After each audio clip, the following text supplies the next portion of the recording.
শাড়ি পরে মনের সুখে দুরন্ত ভঙ্গিতে সাইকেল চালিয়ে বেড়াচ্ছেন পাবনার গৃহবধূ স্বপ্না খাতুন। সাইকেল চালানোই যেন তার নেশা, পেশা আর ধ্যান জ্ঞান।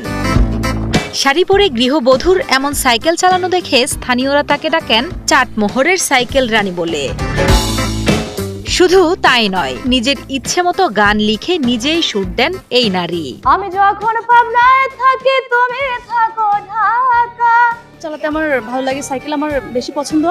আর আমার মতো কেউ সাইকেল চালাতে পারবে না। তোরে কত ভালোবাসি জানে তোরে বাবা মা, তাদের বলছি আপনার মেয়ে ছাড়াই আমি বাঁচবো না।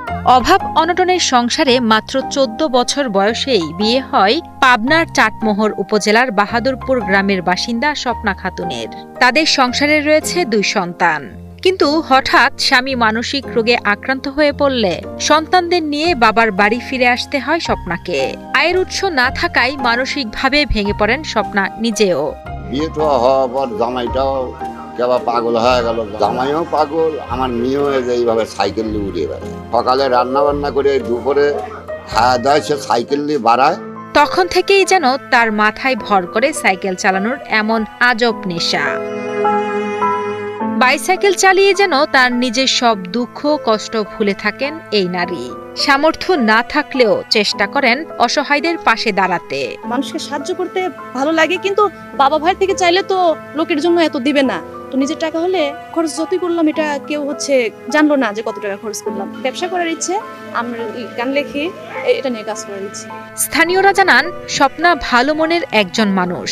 শাড়ি পরে তার এমন সাইকেল চালানো দেখতে ভালো লাগলেও স্বামীর মতো তিনি নিজেও মানসিকভাবে পুরোপুরি সুস্থ নন। সব সময় ছিল তো আমার সাথে ভাই জিন আছে, আমার দেখি সব যত রকম গাড়ি আছে সাইকেল দেখে ভয় পায়। খুব উপকার করে, আর যাকে খুবই খারাপ বুদ্ধি দেয় না, ও যাকে বুদ্ধি দেয় তাকে ভালো বুদ্ধি দেয়। স্বপ্না মেয়েটা খুব ভালো মনে করেন। ও সাইকেল চালায় হচ্ছে গান বেড়ায়, মেয়ে মানুষ সাইকেল চালায় বেড়ায়, সবাই অবাক হয়ে যায়। রাস্তাঘাটে দেখলি পরে পরিচিত হয়ে গেছে।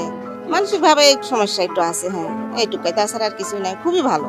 স্বামী মানসিক রোগে আক্রান্ত হবার পর থেকে স্বপ্না নিজেও কিছুটা অপ্রকৃতস্থ হয়ে পড়েন। তাই সঠিক চিকিৎসার মাধ্যমে তাকে সুস্থ করতে সরকার ও সমাজের বিত্তবানদের এগিয়ে আসার আহ্বান জানান এলাকাবাসী। মানসিকভাবে অসুস্থ তার স্বামীও কিন্তু একই অবস্থা। একটা সময় তারা সুস্থ ছিল, কিন্তু স্বামী স্ত্রী একই সময় একইভাবে তারা কিভাবে অসুস্থ হয়ে গেল, এই বিষয়টা আসলে বিধাতা ভালো জানে। আমরা চাবো যে স্বপ্না সহ তার স্বামীকেও সুচিকিৎসা দিয়ে সুস্থ একটা পরিবেশে এনে তাকে আবার পুনরায় তার সংসার জীবনে ফিরে দিয়ে তার ছেলেপিলে কিংবা